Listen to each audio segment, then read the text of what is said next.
ye ye li nghe ngào về chỉ mà cho ta ngờ ni mà người xa lắm nhà ga ở gạo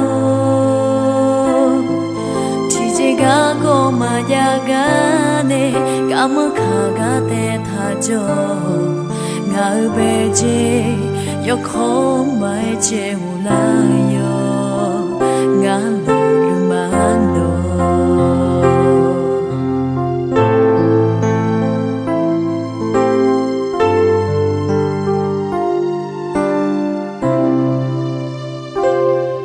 nơi xa chỉ gió mai ya lù nha nhung thì khe ngã gã tư gà gà ngã về chế mà cho mi nè phà nhà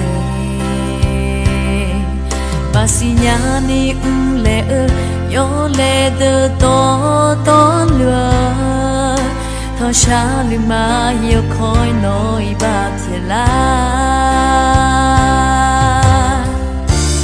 nuôi trung thang mà thì gì cho mà lệ nghe thay ở đó nghe để lơ nó mà cho na mà tiêu lu nha ye ye li nghe ngào bề gì mà cho na ngào ni mà người xa lắm nhà ga gạo chỉ chỉ ga có mà ya ga nè cảm ơn khả ga te tha cho ngào bề chế yo khó mai chế na yo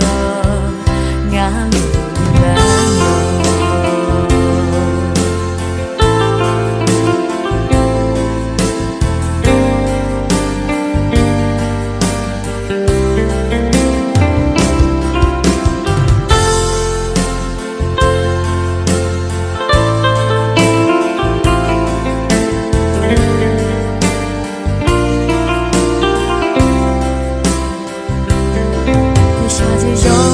ya nu nha nhung thì khe ngã gã tư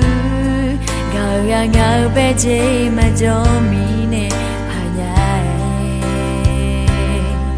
mà si nhà ni lệ yo lệ từ to lừa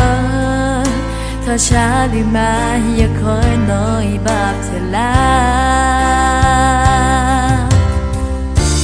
nơi trung tha mà thì gì cho mà lệ nghe thay ở đó nó tha nghe nó mà cho nam mà tiêu nhá ye ye li nghe ngào bề gì mà cho na ngào ni mà người xa lắm nhà ga đó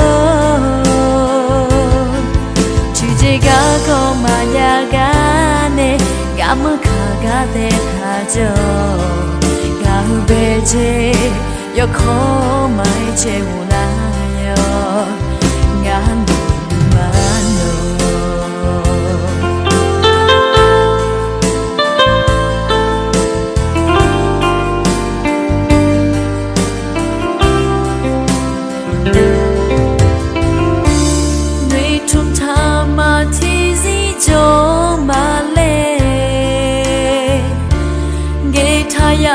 ở đó nó tha nghe nó mà cho na mà tiêu lu nhá ye ye li nghe ngào bề gì mà cho na ngào ni mà người xa lắm nhà ga gạo chỉ chỉ ga có mà ya ga nè cảm ơn khả ga te tha cho ngào bề chế yo khó mai chế